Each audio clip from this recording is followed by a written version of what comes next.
बार से निकलने के बाद माहौल पहले से भी ज्यादा तनावपूर्ण हो चुका था। यू वानचियाओ अभी भी गुस्से में थी। उसे बिल्कुल पसंद नहीं आया था कि जियांग यान ने सबके सामने उसे रोक दिया। वो सीधे उससे कहती है, तुम्हें क्या लगता है तुम मुझे ऐसे आदेश दे सकते हो? लेकिन जियांग यान का जवाब और भी ठंडा था। वो साफ शब्दों में कह देता है, हमारा रिश्ता सिर्फ एक सौदे का है और उस सौदे के अंदर तुम अब मेरी जिम्मेदारी हो। फिर वो एक ऐसी बात कहता है जिसने वान चियाओ को पूरी तरह चौंका दिया। वो कहता है, अब से कोई भी आदमी तुम्हें छू नहीं सकता, एक उंगली भी नहीं। वान चियाओ तुरंत भड़क जाती है। वो गुस्से में जवाब देती है, हम सिर्फ बिजनेस पार्टनर हैं, तुम्हें मुझे कंट्रोल करने का कोई हक नहीं है। लेकिन जियांग यान का चेहरा बिल्कुल शांत रहता है। फिर वो धीरे से कहता है, तुमने उस रात बार में मुझे खुद उकसाया था और उस पल से तुम्हारे पास पीछे हटने का कोई रास्ता नहीं है। इतने में अचानक माहौल और भी खतरनाक हो जाता है क्योंकि सामने से जियांग यू आ जाता है। वो गुस्से में चिल्लाता है, जियांग यान, तुम्हारी हिम्मत कैसे हुई उसे छूने की? अब साफ हो जाता है कि दोनों भाई आमने सामने खड़े हैं। जियांग यू गुस्से में वानचियाओ से पूछता है, क्या उसने तुम्हें बहकाया है? क्या तुम जानती भी हो वो कौन है? लेकिन इससे पहले कि जियांग यान कुछ बोले, वान चियाओ अचानक खुद जवाब दे देती है।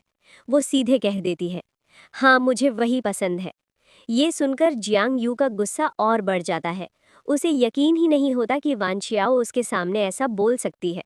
वो चिल्लाकर कहता है, तुमने हमारे रिश्ते को धोखा दिया है। लेकिन वान चियाओ भी पीछे हटने वालों में से नहीं थी। वो साफ शब्दों में जवाब देती है, ये रिश्ते तुम्हारे परिवार ने तय किया था, मैंने कभी इसे स्वीकार नहीं किया। फिर वो एक और बार करती है। वो कहती है, अगर मुझे किसी से शादी करनी होगी तो मैं सड़क से किसी आदमी को चुन लूंगी, लेकिन तुम्हें नहीं।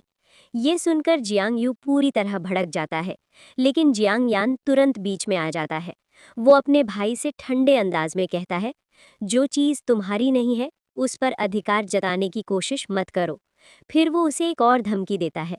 वो याद दिलाता है कि साउथ सिटी प्रोजेक्ट में जियांग यू की कई गलतियां छुपाई गई हैं और अगर ये बातें बाहर आ गई तो जियांग फैमिली की कंपनी का शेयर अगले ही दिन गिर सकता है। ये सुनते ही जियांग यू कुछ सेकंड के लिए चुप हो जाता है। फिर वो गुस्से में वहां से चला जाता है, लेकिन जाते जाते एक बात कह जाता है, ये खत्म नहीं हुआ है, मैं तुम दोनों को इसकी कीमत चुकवाऊंगा। और उसी पल ये साफ हो जाता है कि अब ये लड़ाई सिर्फ रिश्तों की नहीं रही, ये एक खतरनाक पारिवारिक युद्ध बनने वाला है। जियांग यू के जाने के बाद माहौल थोड़ा शांत जरूर हो गया था, लेकिन असली समस्या अभी शुरू हुई थी। कार में बैठते ही जियांग यान वानचियाओ से कहता है, तुमने आज मेरे भाई को पूरी तरह उकसा दिया है, अब वो तुम्हें कभी नहीं छोड़ेगा। वानचियाओ गुस्से में जवाब देती है, मैंने सिर्फ सच्चाई कही है। लेकिन जियांग यान सिर हिलाकर कहता है, तुम अभी भी उसे समझती नहीं हो। फिर वो उसे अपने ऑफिस ले जाता है और उसके सामने एक फाइल रख देता है। वानचियाओ फाइल खोलती है और अंदर देखकर चौंक जाती है। वो एक नया कॉन्ट्रैक्ट था। जियांग यान कहता है, इसे तुम एक नया समझौता मान सकती हो या फिर मेरी गुलामी का कॉन्ट्रैक्ट। वानचियाओ तुरंत गुस्से में कहती है, क्या तुम पागल हो? ये गैर कानूनी है। लेकिन जियांग यान बिल्कुल शांत रहता है। फिर वो उसे एक खतरनाक सच बताता है। वो कहता है, आज तुमने जियांग यू को सबके सामने अपमानित किया है और वो ऐसा आदमी नहीं है जो इसे भूल जाए। फिर वो उसे साउथ सिटी प्रोजेक्ट की एक कहानी सुनाता है। वो बताता है कि एक छोटे ठेकेदार ने जियांग यू के खिलाफ सबूत जुटाए थे, लेकिन कुछ ही दिनों बाद वो आदमी अस्पताल में कोमा में पहुंच गया। ये सुनकर वानचियाओ के चेहरे का रंग उड़ जाता है। अब उसे समझ आता है कि जियांग यू कितना खतरनाक है।